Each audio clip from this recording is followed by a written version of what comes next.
Okay, there.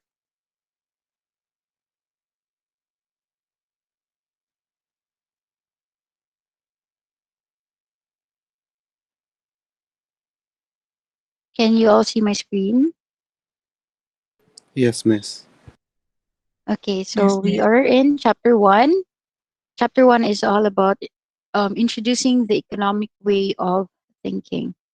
Now again, before we proceed, naamoy ka ng elective karon nga econ sad? Wala. Because my other class has a problem. They have an elective. So meaning nag-elective sila last sem og econ. Nya karon na napud sila lain econ nga elective. Nya ang ilahap yung econ karon nga sem is more or less the same topics nga atong i-cover sa AC 2203. Do you have the same problem? Wala ra. Wala ra, miss. Okay. Sige, that's nice. Okay. So again, chapter one is introducing the economic way of thinking. Now, our world is a finite place. No, we all agree that our world is a finite place where people, both individually and collectively, face the problem of scarcity. So I'm sure you've heard the word scarcity before. Scarcity is the condition in which human wants are forever greater than the available supply of time, goods, and resources. Now, because of scarcity, it is impossible to satisfy every human desire. So I want you guys to pause for a moment and then recall some of your unsatisfied wants. So, for example, you want this person to be your partner, but then another person also wants this same person as your partner. So since usara man siya, unya duha mo kabuk nag-desire niya, there is scarcity of him, no? Ha, usara ka person parehas niya, mag-ilog. Okay? Then possibly nga we also want higher allowance. Kaya wala pa man may trabaho. So you may want higher allowances. Pero dili man mahatag sa imong mama kung unsay pila imong ganahan. So that's also a form of scarcity. And perhaps you would like a big home, gourmet meals, designer clothes, or even clean air if you are living in the city, better health care, shelter for the homeless, or more leisure time. Okay, you think you are too busy, you have lots of subjects this semester, and so on. Unfortunately, nature does not offer the Garden of Eden, no, where every desire is fulfilled. Instead, there are always limits on the economy's ability to satisfy unlimited wants. So when we speak of scarcity, it just simply means that you can't have it all, right? So some of us may think that our scarcity problem would disappear if we were rich. But take note that wealth does not solve the problem. So no matter how affluent an individual is, the wish list continues to grow. Now, we are familiar with those persons who are rich and famous, right? But they never seem to have enough. Although they live very well, they still desire larger homes, faster planes, and larger yachts if they have yachts. No? In short, the condition of scarcity means all individuals, whether rich or poor, are dissatisfied with their material well being and would like to have more. So even if you are very, very rich na, there is still that desire to have more. So there is scarcity present in all individuals, whether that individual is rich or poor. Now, what is true for individuals also applies to society. So if every individual suffers scarcity, then you could also say that society, because society is simply a collection of individuals, right? So the society is also suffering from scarcity. So we would say that in conclusion, the problem of scarcity and choice are basic economic problems faced by every society. Even sa kanang mga rich countries, they are still experiencing some form of scarcity. Now, because of the economic problem of scarcity, no society has enough resources to produce all the goods and services necessary to satisfy all human wants. Now, what do you mean by resources? Tingnan diri nga. Dili wala tay enough resources to satisfy everyone's desires. So when we speak of resources on the economic perspective, resources are the basic categories of inputs used to produce goods and services. Resources are also called factors of production. Now, economists divide resources into three categories. First category is land. Second is labor. And then the third category is what we call capital. Now take note that these terms are taken in its technical meaning based on the economist's perspective. So when we speak of land, don't think of the layman's definition, normal person's description of land. Okay, so what is then land in economics? Land is a shorthand expression for any natural resource provided by nature that is used to produce a good or service. So, in short, when we talk about land as a category of resource, this doesn't only pertain to the land kanang soil. So, land here represents any natural resource. Like, for example, water. Water is still considered land. It's under the category land. Like wood and timber, no? Mga fruits, okay? That is still part of the land category. Again, so remember there are three categories of resources. We have land, labor, and capital. Again, for land, this is any natural resource. Land includes those resources that are gifts of nature that are available for use in the production process. So say for example, your business is manufacturing mga raisins, no, for the market, raisins, mga pasas ba. So you have to have grapes for that. So kanang grapes, di man na hinimo sa tao, hinimo man na sa nature. So kana siya is used for your own production process, which is to produce raisins. So kanang grapes nga resource is what we call or what we categorize as a land. So if you notice, farming, building factories, and constructing even oil refineries would be impossible without land. Now, land includes anything natural, either above or below the ground. But there are natural resources that could be found above the land itself and soil, or even below.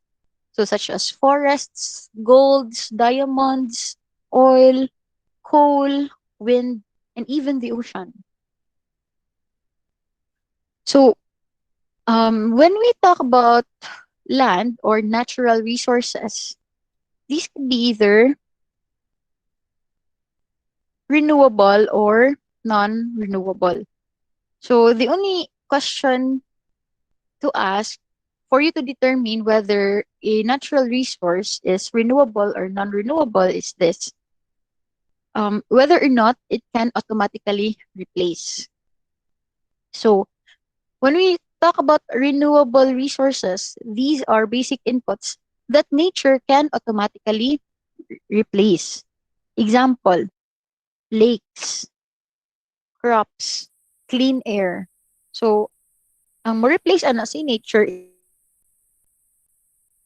non-renewable resources are basic inputs that nature cannot automatically replace. So non-renewable example kanang coal, oil, or natural gas in the world. So if these fossil fuels disappear, wala na, dili na siya mabalik. So that's why we have to use substitutes for that. Then the second category is labor. Labor is the mental and physical capacity of workers to produce goods and services. You can look at labor as physical exertion. No? Kung trabaho siya ba, trabaho. So, trabaho could be physical work or mental work. And all those works fall under the category labor. The services of farmers, your assembly line workers, lawyers, mga athletes, and economists, accountants, they are all called labor. The labor resource is measured both by the number of people available for work and by the skills or quality of workers. So again, ang measurement sa labor daw is the number of people available, meaning quantity, how many are they, and by the skills or quality of workers. So how good are they? Now, if you look at one nation and compare it to another, or a country or nation, one reason that they may differ in their ability to produce is that human characteristics such as the education, experience, health, and motivation of workers differ among these nations or countries. So there might be countries that are better in producing a certain product because they have quality education. And then it could be that their workers are happy because they are being taken care of by the government. So the happier the workers will be, the more motivated sila nga mo work. And then the better ilahang production output. Now we look at entrepreneurship as a special type of labor. So di ba, either kung sa ato pa diri, either magtrabaho ka or mahimo kang imong own boss. So entrepreneurship, the I said, is a type of labor. Entrepreneurship is the creative ability of individuals to seek profits by taking risks and combining resources to produce innovative products. So, kani siya si entrepreneur. An entrepreneur is a motivated person who seeks profits by undertaking such risky activities, such as starting new businesses, creating new products, or inventing new ways of accomplishing tasks. So risk taker na sila, no? Entrepreneurship is a scarce human resource. Why? Why do you think so? Ano scarce man siya nga human resource? Because relatively few people are willing or able to innovate and make decisions involving greater than normal chances for failure. Because we are too afraid to fail. So, maglisod ta og sugod og business, maglisod ta og create og ato ang own product kay mahadlok ta nga basin dili mo click, no? So that is why we could say, since entrepreneurship is considered a labor and labor is considered as a category of resource, we could say then that entrepreneurship is a scarce human resource. However, we could say that entrepreneurship is really important, no? Because one of its most important benefit is that it creates a growing economy.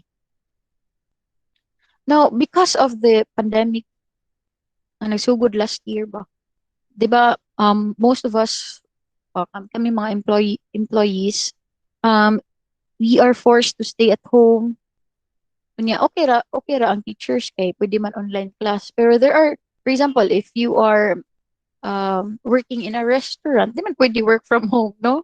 Di man pwede through Zoom or Google Meet ang imuhang pagluto din ha, or paghugas sa plato, or pag-serve sa mga foods. So, um, they experienced great loss of income for many months. So it actually pushed them, that scenario pushed them to think of ways on how to earn income while staying at home. So I think there was a great increase of entrepreneurship during that time, no, last year. Sige na lang pamaligya. No, there was a month or two nga. Ang sa newsfeed, pinig-scroll ni mo, tanan, mga baligya na lang sa mga friends ni mo din, daghan na kay klase-klase nga baligya. So at least they are taking the risk, no? And then we have the third category of resource, which is capital. Now, like land, which has a technical meaning, no, aside from the layman's definition of land, we look at capital also in its technical meaning. So capital is a human-made good used to produce other goods and services. So when we talk about capital here in economics nga class, dili money nga capital mo. Magsugod tag business bay. Pila man atong capital, dili na siya mao. Pila man ang ato ang good nga consumption sa capital kay kwarta nga atong iput in sa ato ang business. But technically speaking, under economics, capital is not money. Okay? So it's a human-made good. Any human-made good used to produce other goods and services. You might look at it as a raw material, no? If or pwede po siya property, plant, and equipment. So capital includes physical plants, mga planta, mga factories, machineries, equipment used to produce other goods. So capital goods, these are not end products. These are not finished goods. So they are merely goods used to produce other goods. Ang kaning other goods nga ato ang i-produce, mo na siya ang atong i-consume or gamiton. But the capital itself, we will not be using that, no? For to satisfy our wants. So again, capital goods are goods that do not directly satisfy human wants. So before the Industrial Revolution, let's go back, throwback sa tagamay. Unsa gani na hitabo sa Industrial Revolution? Anyone? Just a very brief description of what really happened. Nganong gitawag siya Industrial Revolution? Do you have any idea?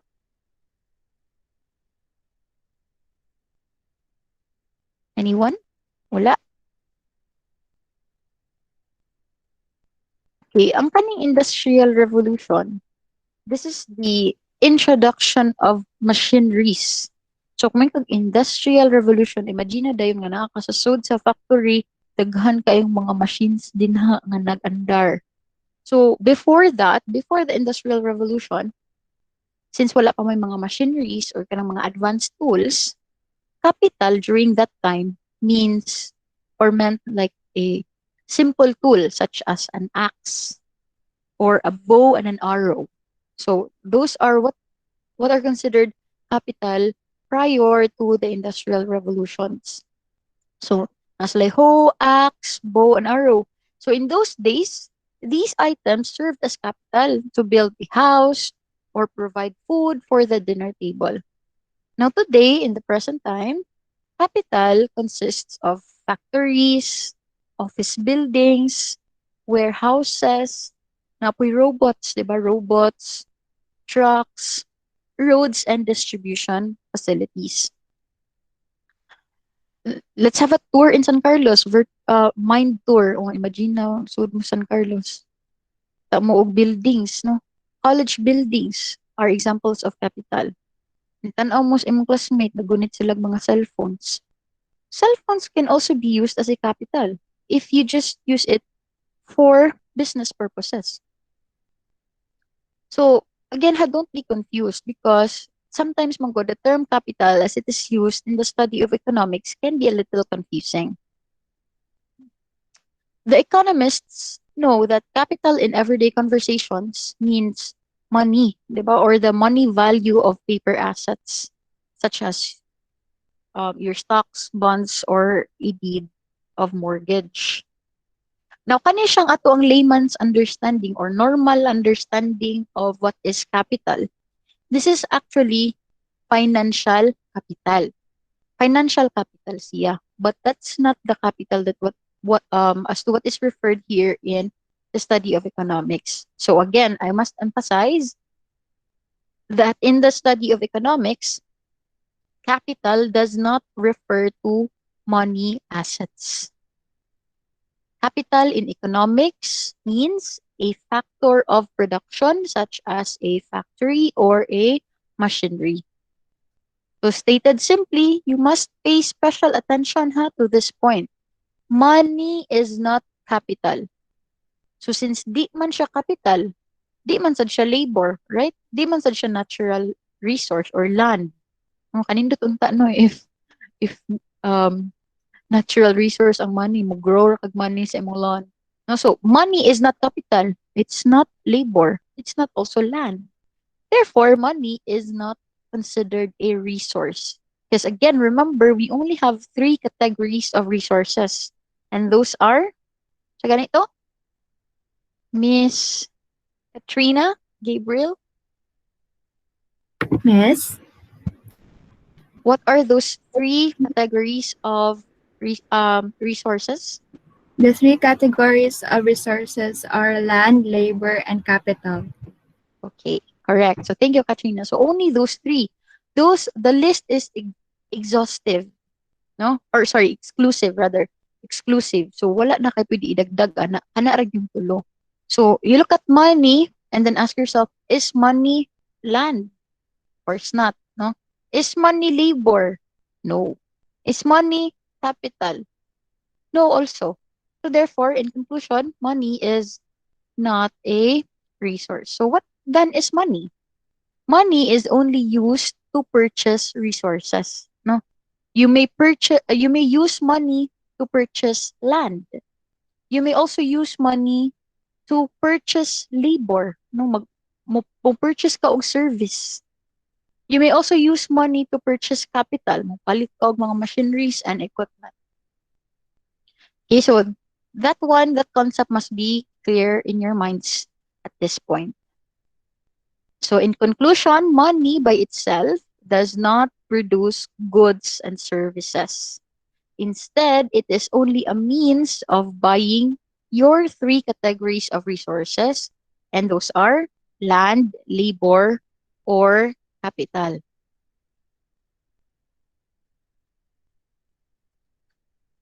Okay, now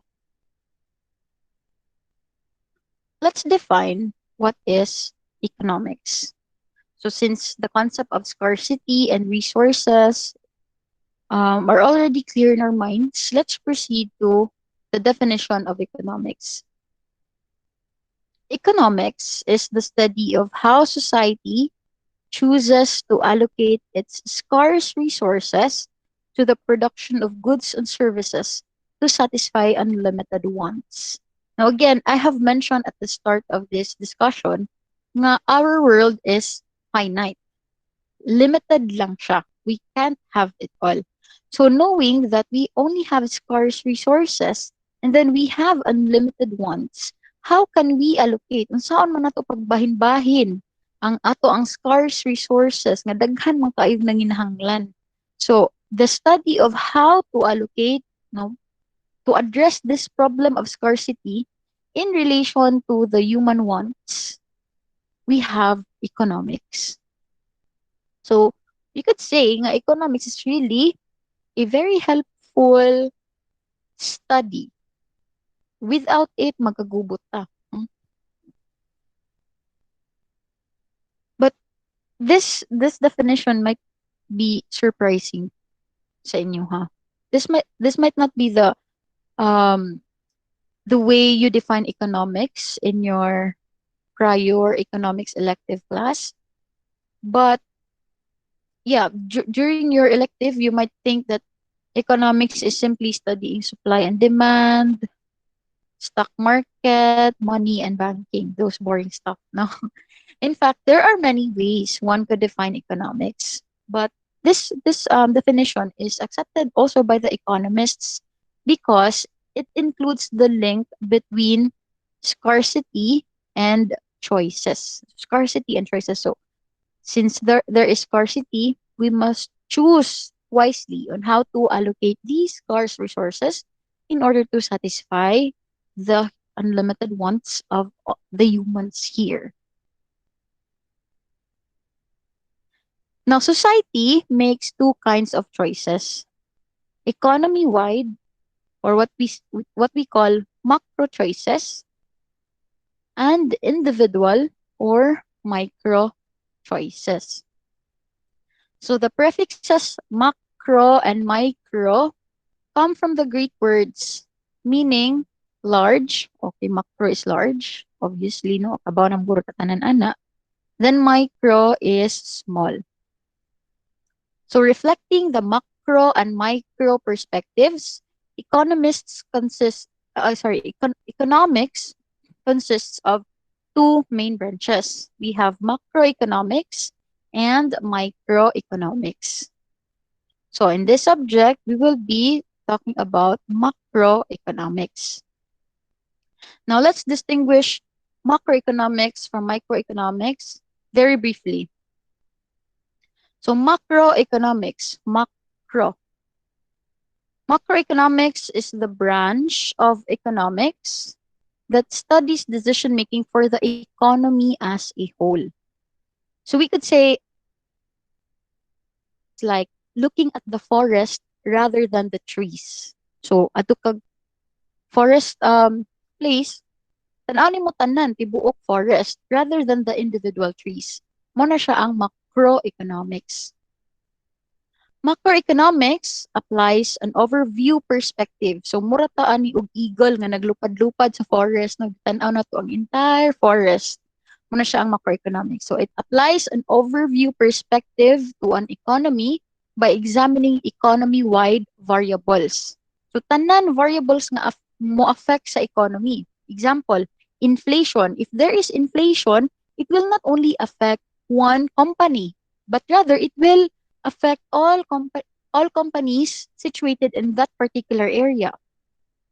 Unemployment, growth of the economy, the money supply, and the national incomes of developing countries.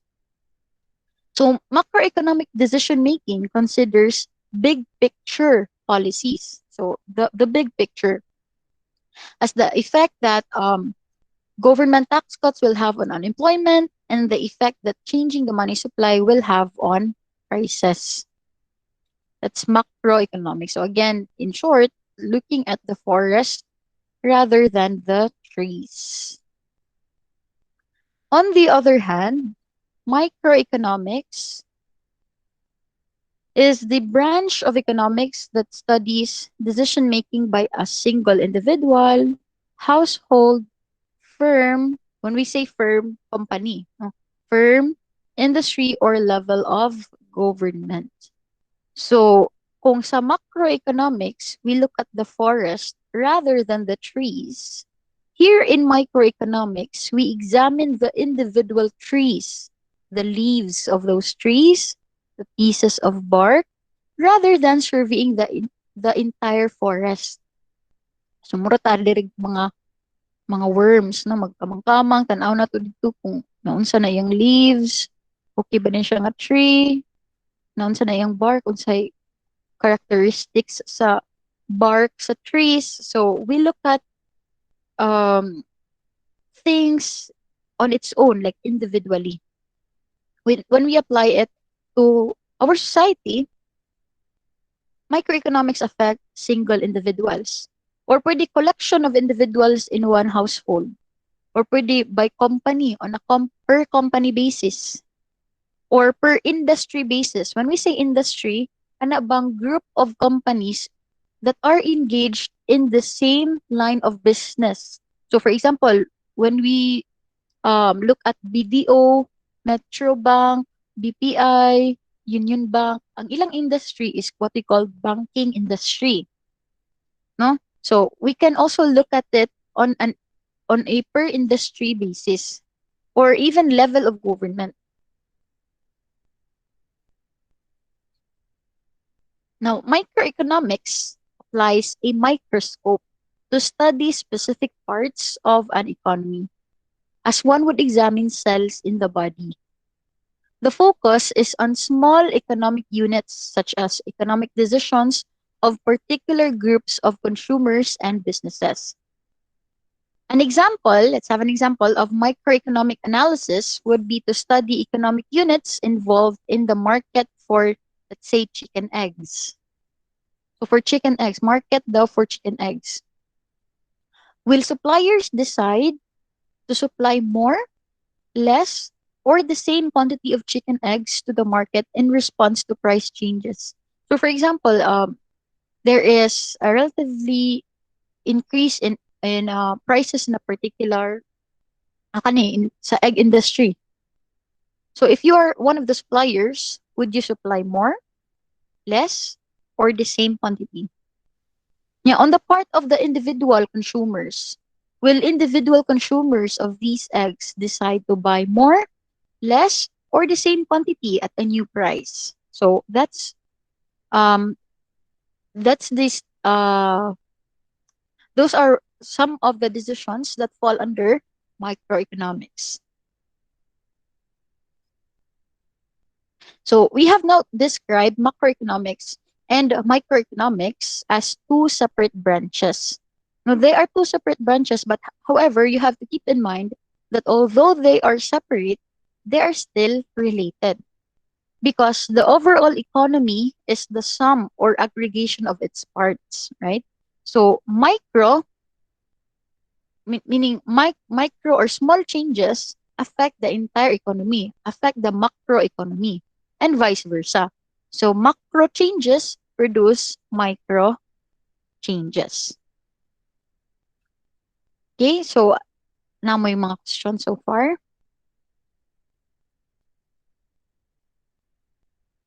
Nasa Penra. Okay, now let's look at the three fundamental economic questions. It's a half.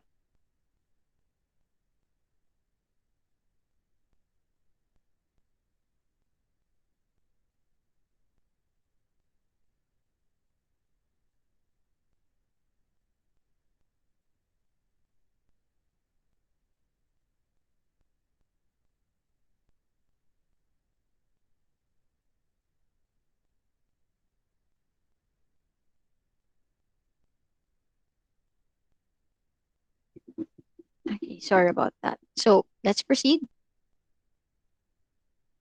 Because of the problem of scarcity, again, with whether you are a rich person or a poor person, every nation or country must answer the same three fundamental economic questions. And what are these questions? Ano ko ang question mark? Dere. Anyway, so number one, first question is, what products will be produced? Second, how will they be produced? How will these products be produced? And third, for whom will they be produced? So these are the three fundamental economic questions. In short, you have to ask what to produce. Unsa man among kailangan himuon nga product or service. Then how to produce. So kung nanakay something in mind, how can we produce this product? Will we need this material, this machine, and so on? And then for whom will they be produced? Para kang kinsa man na mo i-offer nga product. So let's look at the first question. Sorry. So first question is what to produce. The what question, this is the what question, what to produce. The what question requires an economy to decide the mix and quantity of goods and services it will produce. So let let's say we will ask ourselves, should society devote its limited resources to producing more healthcare and fewer military goods, considering that we are in this pandemic, no? Unsa man ang atong i-prioritize, healthcare or military activities? Or should society produce more iPods and fewer other smartphones? Should more capital goods be produced instead of consumer goods? Or should small hybrid cars and fewer SUVs be produced? So the problem of scarcity restricts our ability to produce everything we want during a given period. So the choice to produce more of one good requires producing less of another good. So, did you understand that? Since kuan daw, ang kaning ato ang society, diba, daghan kay taganahan, daghan kay taganahan. Pero limited man ang atong resources to produce everything we want, so there is scarcity of resources. Therefore, we must understand that if we decide to produce more of, let's say, product A, that means the effect is we produce less of product B. Okay?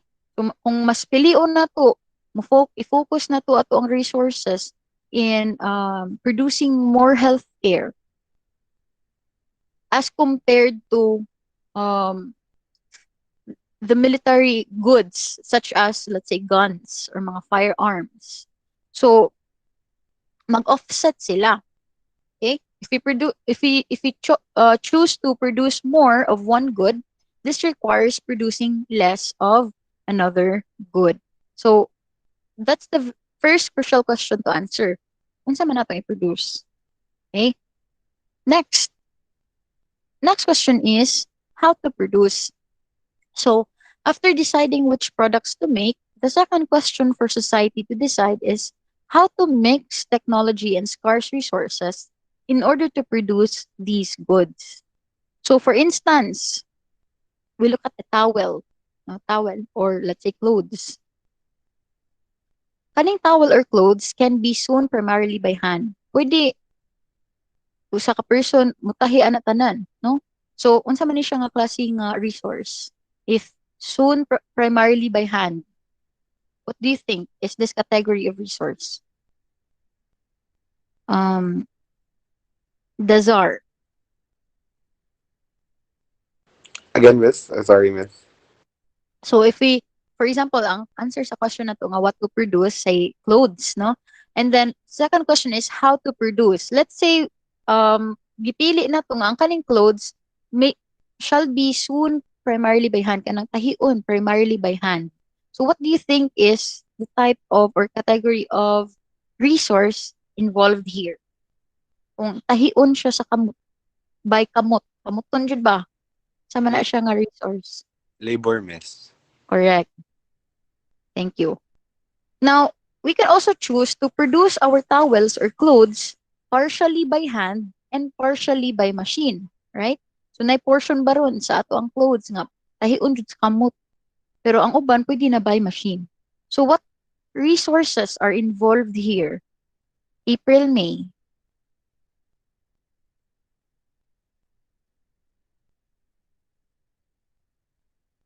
April? No, si April. How about Richie Maris? Labor and capital, miss. Correct. So, labor and capital. Or we do away with the entire workforce nga magtahi-tahi, no? The towel that we want to produce or the clothes nga we want to produce may be made primarily by machine. So, fully capital. In short, kaning how nga question, this asks whether a production technique will be more or less capital intensive. At atong gingon ganina, if the towel or the clothes should be sewn primarily by hand, this is a production technique that is less capital intensive. Eh wala man jud in fact wala jud ta ni gamit og capital but ang atong gigamit is labor. Or it could be partially by hand and partially by machine. Or when it is made primarily by machine, then we say that the production technique is more capital intensive. So the how question also concerns choices among resources for production. 'Di ba? We at inyong determine either labor or capital. These are resources for production. So the how question, kaning how to produce, this concerns a choice among the resources for production.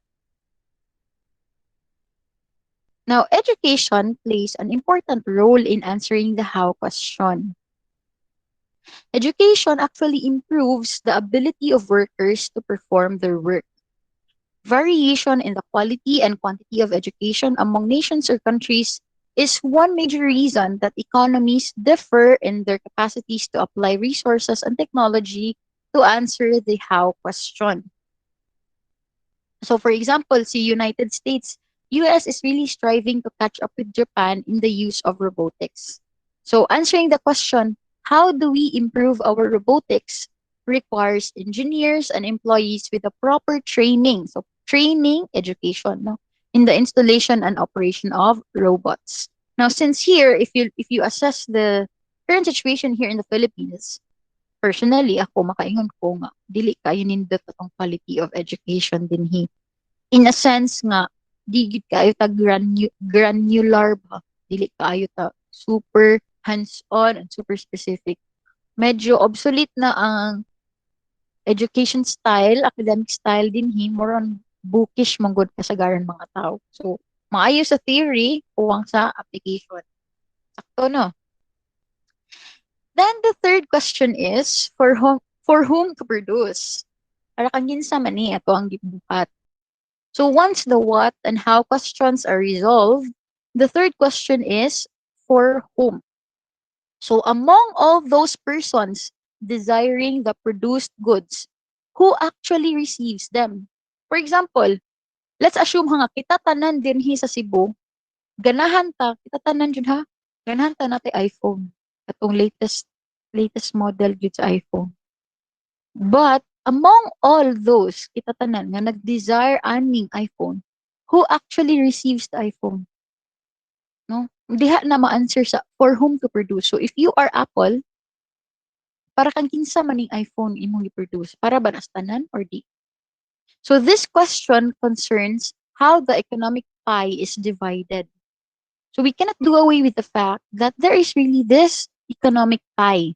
Pie ba murag pagkaon ngatong atungaon nimo, di ba? So who is fed well? Who drives a Mercedes? Who receives organ transplants? Should accountancy professors earn a salary of 1 million a year? Saman. The for whom question means that society must have a method to decide who will be rich and famous and who will be poor and unknown. Okay? So, in producing products, na natay products in mind, dapat natutunan kinsa ato ang target market.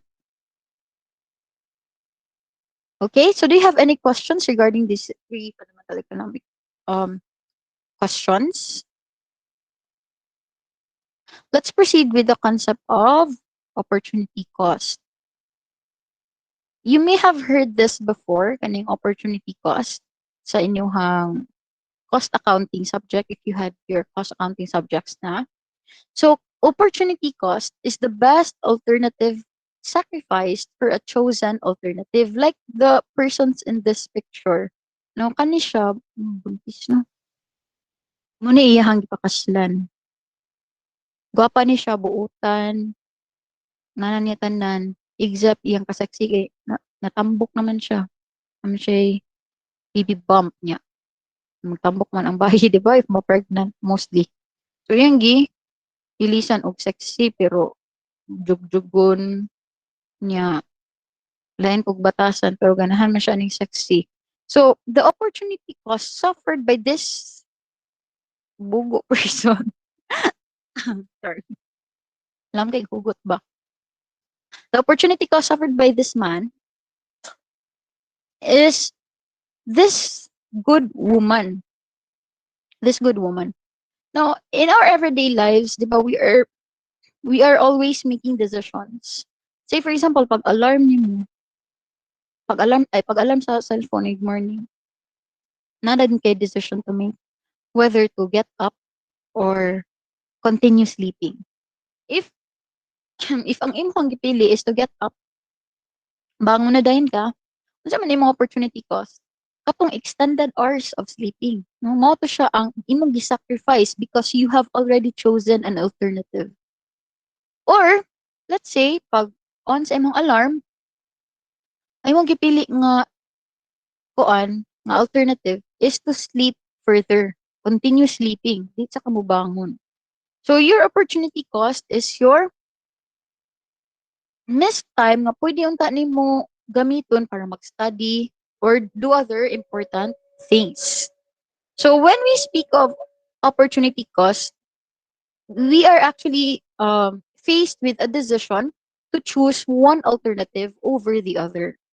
And the other alternative that you have given up simply because you chose this one alternative, kaning usa ka alternative, imbis na kay alternatives A and B, gipili man nimo si B. So, ang imong opportunity cost ay si A. Now, because of scarcity, the three basic questions cannot be answered without sacrifice. Kato ato ang tulo ka questions pa nga.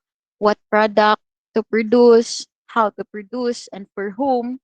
These three basic questions cannot be answered without sacrifice or cost. Now, when we when we speak of cost, dili ni siya mao ang ato ang normal thinking of cost nga presyo nga bayran gyud, like purchase price. So, what does the term cost really mean? The common response would be to say that the purchase price is the cost.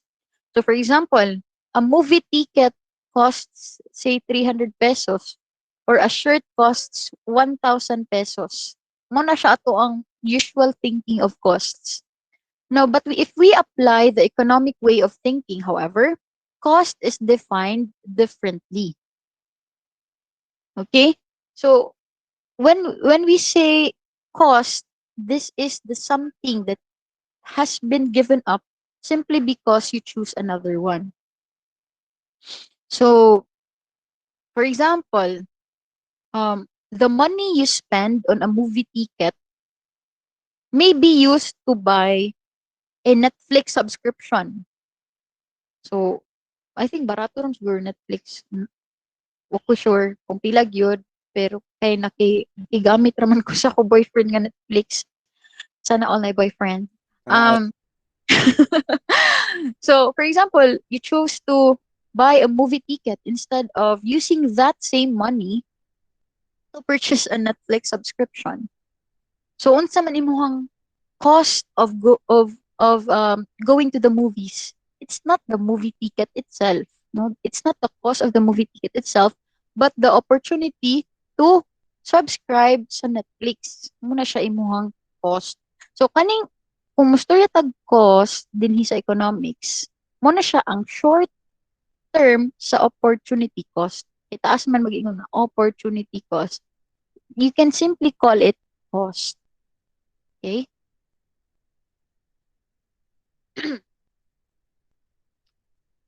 Okay. So, the examples here are really endless. Kaya lagi kadalihok niyo mo mag-decide biya jud no. Pagbangon nimo, sige nag-decide na ka nga mo bangon. Next nimong decision kay mukaon na ba ko or maligo. Then kung mo choose ka nga mukaon, unsa ka ha akong i-breakfast no, especially katong mga students nga living in apartments or boarding house. Unsa ka akong kanon. So, man healthy foods or oily breakfast foods. Ana siya. So, every day, halos every hour na gyud day himuon nga decision. And because we make a decision, we prefer something over another something, we always incur opportunity costs. Now, suppose, I'll give an example. Example, ako, your professor, I decided to become a YouTube vlogger. Ang akong kuan channel kay singing, mga mag-cover-cover ko dirag mga unsang mga kanta. So, all my working hours will be devoted to recording or unsa pa na ang buhaton sa usual vlogger, no? So, the opportunity cost here is the educational services no longer provided. So kay mabugtangan man og isa ka teacher sa San Carlos na ay um educational services nga supposedly akong mahatag pero dili na nako ihatag.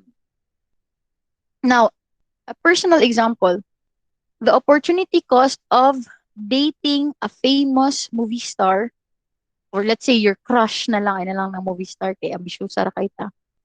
The opportunity cost of dating your crush might be, man, what do you think is the opportunity cost? Might be the loss of your current, if you're in a relationship, to lead to the loss of your current girlfriend or boyfriend. You go on a date sa imong crush. Opportunity cost also applies to national economic decisions. Suppose ambisyoso kayo ang Philippine government, let's say that the Philippine government decides to spend income tax revenues on a space station. The opportunity cost depends on the next best program not funded. Like, maka-question mark yung nga, at this time of pandemic, may pag ang ilahang kwarta gigamit para mag-improve sa tong hospital facilities, or let's say mag-provide sa atuwa og free vaccines, but ilhang gigamit ang mga tax revenues to build a space station. So naagday opportunity cost ana. So to personalize this relationship between time and opportunity cost, ask yourself now, what would you be doing if you are not attending this class? Sa man imong opportunity cost, Koan, Abigail, Elizabeth. What is your opportunity cost? What would you be doing if you're not attending the class?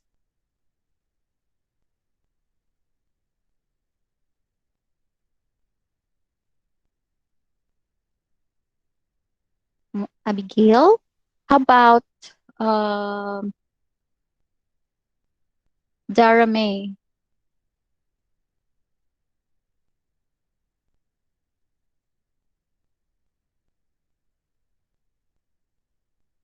Ah, okay, I see. Dara. Ah, sure, Abigail. Sige, we will wait for your answer. How about you, Kent, Patrick?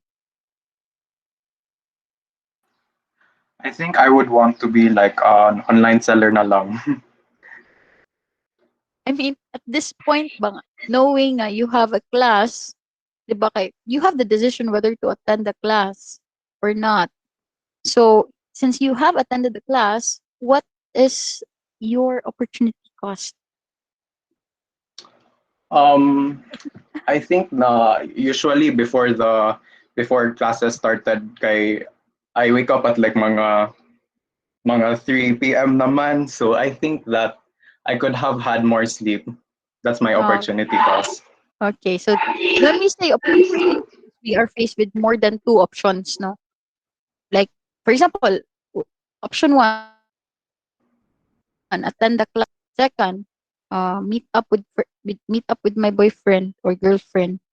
Third, guy, sleep. So you have three alternatives, or even play games. Your fourth alternative. So if you have four alternatives, but you only have to pick one, so you pick, you chose to attend the class. So you have three foregone opportunities. So kung asa man ana ang atong opportunity cost nga daghan man kaayo, take note that if you look at the definition of opportunity cost, this is the best sacrificed. So among those three alternatives, nga wala nimo gipili, date with my boyfriend, sleep further, or play games, asa man ana pili mo ang pinaka the best sa katong tulo unta nga wa nimo gipili.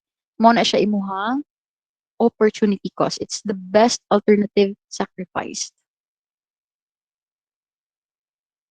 Okay, I will wait for your answer, Abigail.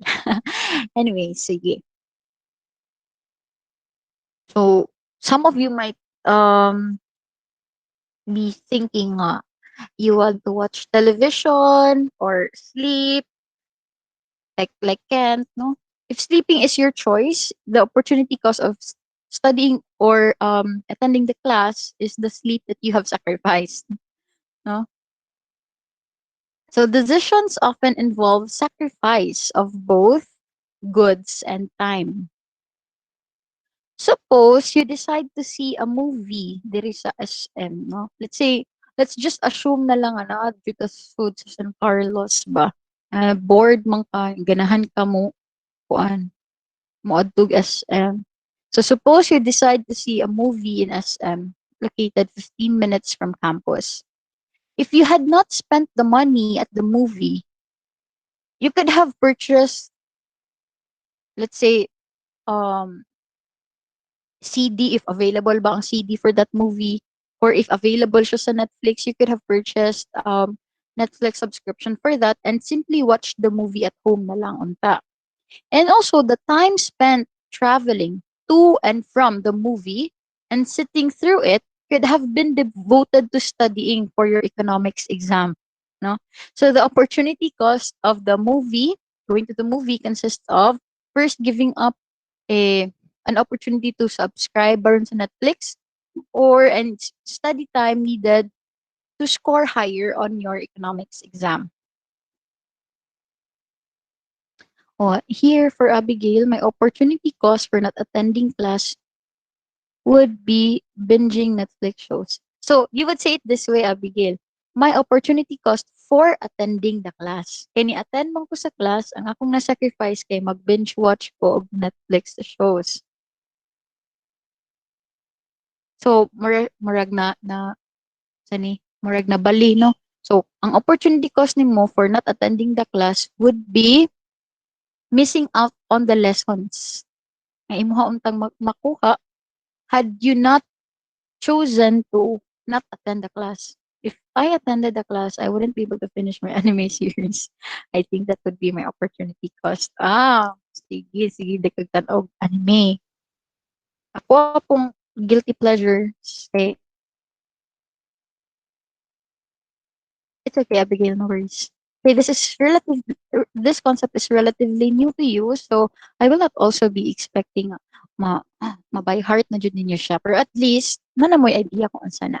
Ang akong guilty pleasure kay mag-watch og How I Met Your Mother, kay wa pa gid ko nahuman. Daghan kaayo. Anyway, so as I have mentioned, I have lots of work, so I only have few free time, and then having 8 classes, so I need to prepare a lot.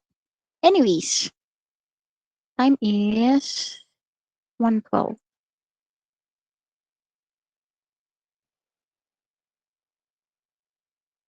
So again, I remember scarcity means that no society has enough resources to produce all the goods and services necessary to satisfy all human wants.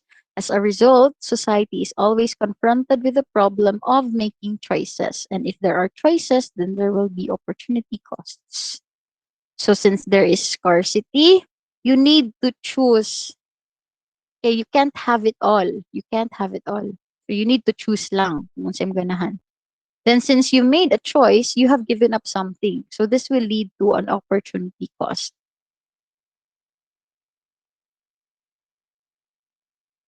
Okay.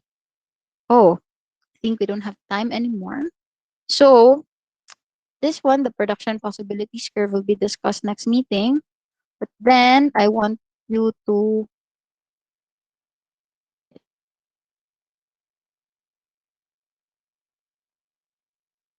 please check your Canvas accounts, and then you will find there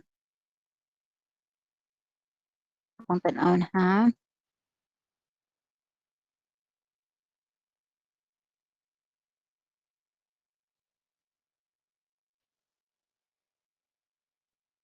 Since you are how many in the class? 36.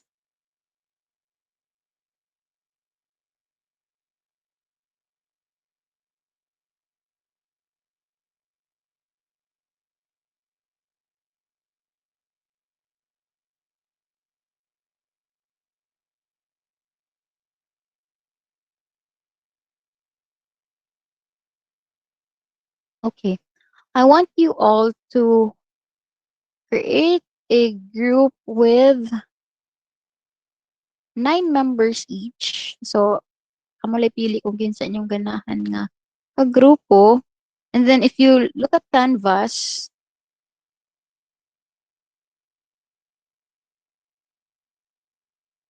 dire sa modules under the or discussions with your side. Na mo dire graded discussion. This is worth 30 points.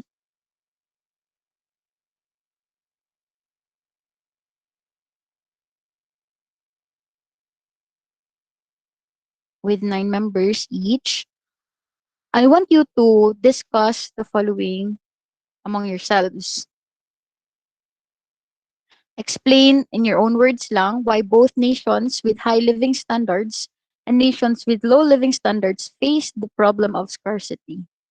Then explain why scarcity forces individuals and society to incur opportunity costs. Why does scarcity lead to opportunity costs? And give specific examples in your own lives.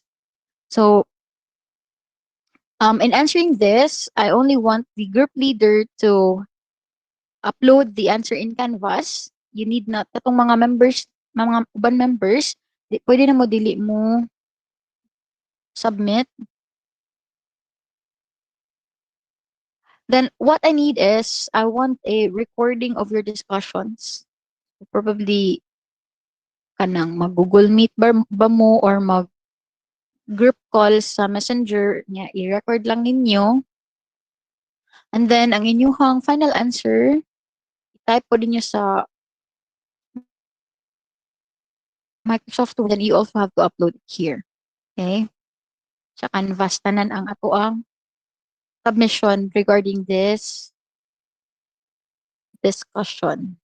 So you may do this during your asynchronous session in Wednesday, 12 to 1:30. Okay? So I'll give you until, I think akong gibutang dinhi nga